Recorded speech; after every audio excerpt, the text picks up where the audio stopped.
going on. I'm going to attempt to make this video as I drive down the road. Basically, I just left the house, going to head out to the shop. I'm going to make a startup video for all you guys. We've been busy. We've got the manual brake conversion in the car from aerospace. I bent the lines and everything from the master cylinder down to the proportioning valve. Kev's been busy with the whole rear end and everything else, getting it done. It's all back up in the car. So basically all we've got left on the brake side of things is I've got a line that goes from the front of the car and then splits to the two lines on the axle housing. So once we get that in, we'll start bleeding the brakes and we'll be ready to rock and roll. We did have a small issue the other day. We was going to do a startup video, and come to find out the starter, the Bendix on the starter was sticking out, and we thought that maybe it needed to be spaced or something, because a lot of Chevrolet stuff needs to have the starter shimmed and everything else, but on an LS vehicle it does not have to be shimmed. Basically what happened was I pulled the starter out of the car and there was rust on the shaft where the Bendix slides, and that caused the Bendix to basically get stuck. So now I'm just heading out to the shop. So once I get there, I'll show you the startup of the vehicle. I'll get you later. Alright, I made it out to the shop and just put some water. We got 5 gallons of water to go ahead and fill this up. I've got a allow spill-free funnel. If you don't have one of these things, I highly suggest you get one. It makes this thing a breeze. As you can tell, all the air bubbles that come out of it, and this system's already been filled up, so there's still air in it. I'm going to stop it before it sucks any more air in it. And I'm going to fill it back up with some water, top it off. I'll top it off to about right here, and I'll pull that plug back out and let it sit until all the air bubbles kind of settle down and stop. And once they settle down and they stop, and then I'll fire the car up, and then once the thermostat opens, it'll do the exact same thing. It'll pretty much burp the system. This is about the only way of doing it. You could do the vacuum way or something like that if you wanted to, full vacuum through it.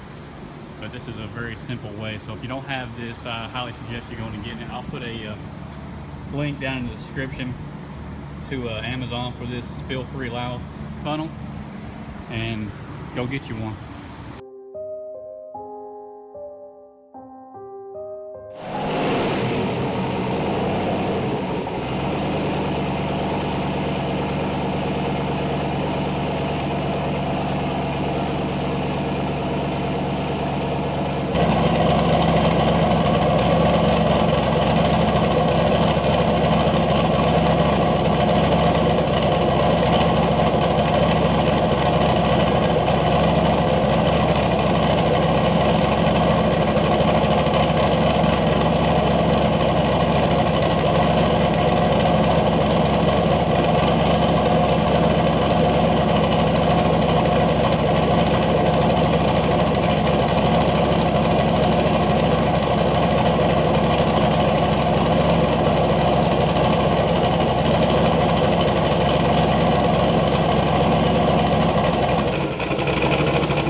Alright, so as you've seen just then, we started up the car.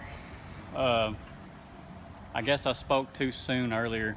The starter will not start this car. I bought this off of eBay. It's one of the eBay special alternators, or starters I mean.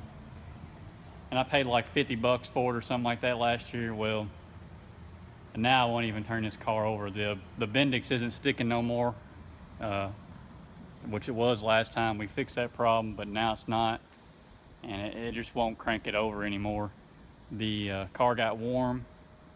I guess the ring started seating, and now the compression's up, and it's got quite a bit of cylinder pressure in it now, and that starter just will not turn it over. It almost acts like the battery's dead, and we've tried 3 different batteries, and we know the batteries are good because I can take a battery out of this car and put it in my car and it fires right up.